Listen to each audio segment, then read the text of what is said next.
जीवन में ज्यादा रिश्ते होना जरूरी नहीं, पर जो रिश्ते हैं उसमें जीवन होना जरूरी है। जिंदगी की हर सुबह कुछ शर्तें लेकर आती है और हर शाम कुछ तजुर्बे देकर जाती है। तूफान भी आना जरूरी है जिंदगी में, तब जाकर पता चलता है कौन हाथ छुड़ाकर भागता है और कौन हाथ पकड़कर। सोच का ही फर्क होता है, वरना समस्याएं आपको कमजोर नहीं बल्कि मजबूत बनाने आती है। अकेले हो तो विचारों पर काबू रखो और सबके साथ हो तो जुबान पर काबू रखो।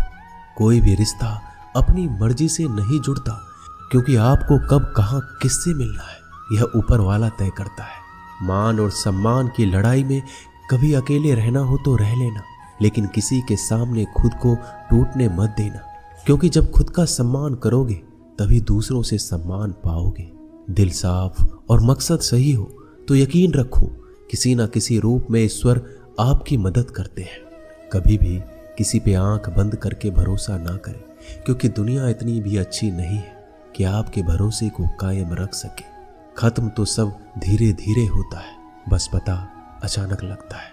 मुश्किल वक्त दुनिया का सबसे बड़ा जादूगर है, क्योंकि वह एक पल में आपके चाहने वालों के चेहरे से नकाब हटा देता है। गलती जीवन का एक पन्ना है, लेकिन रिश्ता पूरी किताब है। जरूरत पड़ने पर गलती का एक पन्ना फाड़ देना, लेकिन एक पन्ने के लिए पूरी किताब को मत खोना। किरण चाहे सूर्य की हो या फिर आशा की, जीवन के सभी अंधकार मिटा देती है। सब्र और सच्चाई एक ऐसी सवारी है जो कभी अपने सवार को गिरने नहीं देती, ना किसी के कदमों में ना किसी के नजरों में। अकेले चलना और आगे बढ़ते रहना आसान नहीं होता, लेकिन अगर हार ना मानी जाए, अपने आप को धोखा ना दिया जाए, तो आखिर में एक बेहतरीन कामयाबी हासिल होकर ही रहती है। अकेले चलना बहुत मुश्किल होता है, बहुत ही ज्यादा मुश्किल, लेकिन अकेले उठाया हुआ हर एक कदम तुम्हारे इरादों को मजबूत बनाता है, तुम्हारे व्यक्तित्व को निखारता है। श्री कृष्ण कहते हैं, हर वो इंसान जो अपनी लड़ाई अकेले लड़ रहा है, अपना रास्ता अकेले तय कर रहा है, लोगों की कड़वी और चुभती हुई बातों को अकेले सह रहा है, बस अपने रास्ते पर चलते रहो और आगे बढ़ते रहो। मैं तुम्हारा साथ अवश्य दूंगा। जिंदगी कमाई दौलत से नहीं मापी जाती, अंतिम यात्रा की भीड़ बताती है कि कमाई कैसी थी। सत्य केवल उनके लिए कड़वा होता है जो लोग झूठ में रहने के आदी हो चुके हैं। जिंदगी में जीतने के लिए जिद होनी चाहिए, हारने के लिए तो एक डर ही काफी है। भरोसा रखिए, जब हम किसी का अच्छा कर रहे होते हैं तो हमारे लिए भी कुछ अच्छा हो रहा होता है। सही फैसला लेना काबिलियत नहीं है, फैसला लेकर उसे सही साबित करना काबिलियत है। जैसे उबलते पानी में परछाई कभी नहीं दिखती, ठीक उसी प्रकार परेशान मन में भी समाधान नहीं दिखते। शांत होकर देखिए, सभी समस्याओं का हल मिल जाएगा। संसार में कोई भी मनुष्य सर्वगुण संपन्न नहीं होता, इसलिए कुछ कमियों को नजरअंदाज कर रिश्ते बनाए रखिए। जब किसी को किसी से रिश्ता खत्म करना होता है तो सबसे पहले वो अपनी जुबान की मिठास खत्म कर देता है। आंखों में नींद बहुत है पर सोना नहीं है, यही समय है कुछ करने का, इसे खोना नहीं है। श्री कृष्ण कहते हैं, ना किसी के अभाव में जियो, ना किसी के प्रभाव में जियो। यह जिंदगी है आपकी, अपने स्वभाव में जियो। रिश्ते को इस तरह से बचा लिया करो, कभी मान जाया करो, कभी मना लिया करो। मौन रहना एक साधना है और सोच समझकर बोलना एक कला। जो व्यक्ति स्पष्ट, साफ और सीधी बात बोलता है, उसकी वाणी तीव्र एवं कठोर जरूर होती है, लेकिन ऐसा व्यक्ति कभी किसी को धोखा नहीं देता। जो प्राप्त है वही पर्याप्त है। इन दो शब्दों में सुख बेहिसाब है। कर्म बहुत ध्यान से कीजिए, क्योंकि ना तो किसी की दुआ खाली जाती है, ना किसी की बद्दुआ। कभी याद रखना कि अगर ये दुनिया भेड़ियों का एक जंगल है तो तुम उन भेड़ियों के राजा हो। कहते हैं कि शिकार की तलाश में निकला भेड़िया उन भेड़ियों से ज्यादा भूखा होता है जिन्होंने अपने शिकार को पा लिया हो। तो तुम्हें बस इसी भेड़िए की तरह बनना है जो अपने शिकार की तलाश में भूखा हो।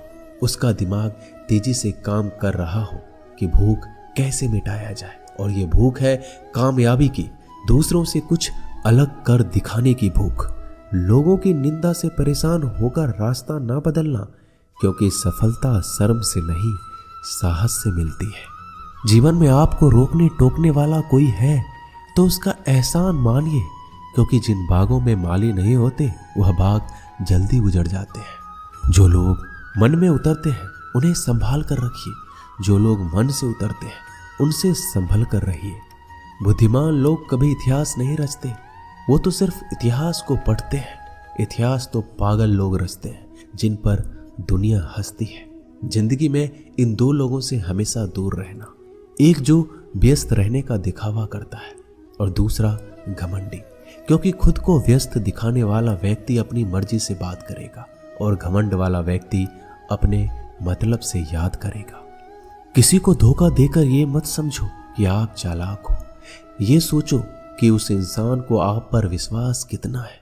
ये इंसान की फितरत है, यदि आप उसका एक बार सहायता ना करो तो वो आपके द्वारा पहले की गई सारी सहायताओं को भूल जाता है। घमंड के अंदर सबसे बुरी बात यह होती है कि वह सामने वाले को कभी महसूस नहीं होने देता कि वह खुद ही गलत है। हमेशा याद रखना कि समस्याओं का कोई आकार नहीं होता, वो तो आपके हल करने की क्षमता के अनुसार बड़ी या छोटी हो जाती है। इंसान को इंसान धोखा नहीं देता, बल्कि वो उम्मीदें देती है जो वो दूसरों से रखता है। जिंदगी में किसी को उतना ही तकलीफ देना जितना कि तुम खुद बर्दाश्त कर सको, क्योंकि तकलीफ देने में बहुत मजा आता है, लेकिन जब खुद के ऊपर आती है तो बहुत रोना आता है। जिंदगी में कोई भी इंसान अपने आप को ऐसे नहीं बदलता। जिंदगी में कुछ ऐसे हादसे हो जाते हैं जो उस इंसान को बदलने पर मजबूर कर देते हैं। किसी के सामने गिड़गिड़ाने से ना तो इज्जत मिलती है और ना ही मोहब्बत। इसलिए अपने स्वाभिमान को हमेशा बनाए रखना। यदि आप में काबिलियत होगी तो वह खुद चलकर आपके सामने आएगा। नाराज मत होना कभी ये सोचकर कि काम मेरा और नाम किसी का हो रहा है। यहाँ सदियों से रुई और तेल जलते हैं, लेकिन लोग कहते हैं कि दीपक जल रहा है। यदि आपके सपने बड़े हैं तो फिर आपके संघर्ष कैसे छोटे हो सकते हैं। यदि कोई आपका विश्वास तोड़ता है तो आप उसका धन्यवाद करना, क्योंकि वही आपको सिखाता है कि विश्वास किसी पर बहुत ही सोच समझ कर करना चाहिए। यह इंसान बहुत ही खुदगर्ज है। जब किसी को पसंद करता है तो उसकी बुराई नहीं देखता, और जब किसी को नापसंद करता है तो उसकी अच्छाई नहीं देखता। जो दोगे वही लौट कर आएगा, फिर चाहे वह इज्जत हो या धोखा।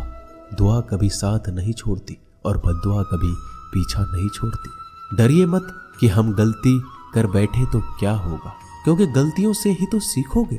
गलतियों से तो खुद का तजुर्बा आएगा। हारेंगे तो सीखेंगे और जीतेंगे तो सिखाएंगे। कई बार लोग कहते हैं कि मेरा तो समय ही खराब चल रहा है, मुझे समझ नहीं आता मैं क्या करूं, कैसे अपने बुरे समय को अच्छे समय में बदलूं। सच तो ये है, आपको एक चीज जो बुरे समय में जरूर करनी चाहिए और बहुत से लोग ये चीज करना छोड़ देते हैं। चलिए इसे समझते हैं इस कहानी के माध्यम से। एक बार एक बहुत ही गरीब किसान था। वह गरीब था, मेहनती था, खुश था। वह रोज सुबह उठकर भगवान से केवल 10 मिनट मंदिर में जाकर भगवान के आगे हाथ जोड़कर प्रार्थना करता था। उस किसान की पत्नी भी हर रोज किसान के साथ मंदिर जाती। प्रार्थना करके वो सारा दिन अपने खेतों में काम करता। उसका जीवन बहुत ही अच्छा चल रहा था। अपनी मेहनत की कमाई से वो कुछ ज्यादा नहीं कमा पाता था, लेकिन फिर भी जितना कमाता था उसमें से कुछ पैसे लोगों की भलाई में लगा देता था। एक बार उनके गांव में एक बीमारी फैल गई। किसान का इकलौता लड़का बहुत बीमार हो गया। किसान के गांव में इस बीमारी के इलाज के लिए कोई अच्छा डॉक्टर नहीं था। पास के शहर में उस लड़के को ले जाया गया। शहर के इस अस्पताल का इलाज बहुत ही महंगा था। उस बेचारे किसान के लिए अस्पताल की, डॉक्टर की फीस, दवाइयों का खर्चा आदि दे पाना बहुत मुश्किल था। किसान दिन प्रतिदिन हिम्मत हारता जा रहा था। एक दिन अस्पताल में बैठे बैठे वो इतना हताश हो गया कि वह जोर जोर से रोने लगा और कहने लगा, पता नहीं किस चीज का बदला ले रहे हैं भगवान। कभी वो खुद को कोसता तो कभी परमात्मा को। पर किसान की बीवी को अटूट विश्वास था परमात्मा पर। परमात्मा उनको इस मुसीबत की घड़ी में मदद करने जरूर आएंगे। पर किसान को आशा की कोई किरण नजर नहीं आ रही थी। अस्पताल की कुछ ही दूरी पर एक मंदिर था। किसान की पत्नी उस मंदिर में हर रोज प्रार्थना करने जाती। पर किसान का दिल नहीं करता प्रार्थना करने को। डॉक्टर ने किसान से कहा उसके बच्चे के इलाज के लिए 10,000 की आवश्यकता है, पर किसान के लिए इतनी बड़ी रकम इकट्ठा कर पाना असंभव था। किसान की पत्नी अब भी मंदिर जाती थी। वो भगवान के आगे हाथ जोड़कर प्रार्थना करती कि उसका पुत्र ठीक हो जाए। एक दिन मंदिर में एक सेठ आया। उसने किसान की पत्नी को कहा कि उसने किसान की बात उस दिन अस्पताल में सुनी जिस दिन किसान रो रहा था। सेठ ने बताया उस दिन सेठ की पत्नी भी अस्पताल में थी। अब वो पूरी तरह से ठीक हो गई है और घर चली गई है। सेठ को बातों ही बातों में पता चल गया कि किसान को 10,000 की आवश्यकता है, तो सेठ ने तुरंत अपने जेब से पैसे निकाल कर देते हुए कहा कि उसके पास इस समय 10,000 ही है और वो रख ले। साथ में सेठ जी ने कागज पर अपना पता लिखते हुए कहा अगर आपको और पैसों की आवश्यकता हो तो बेहिचक मांग लेना। महिला ने उत्तर दिया इस कागज की कोई आवश्यकता नहीं है। वह जानती है कि ये पैसे किसने भिजवाए हैं और जिसने उसे ये पैसे दिए हैं वो परमात्मा उसका हमेशा ख्याल रखेंगे।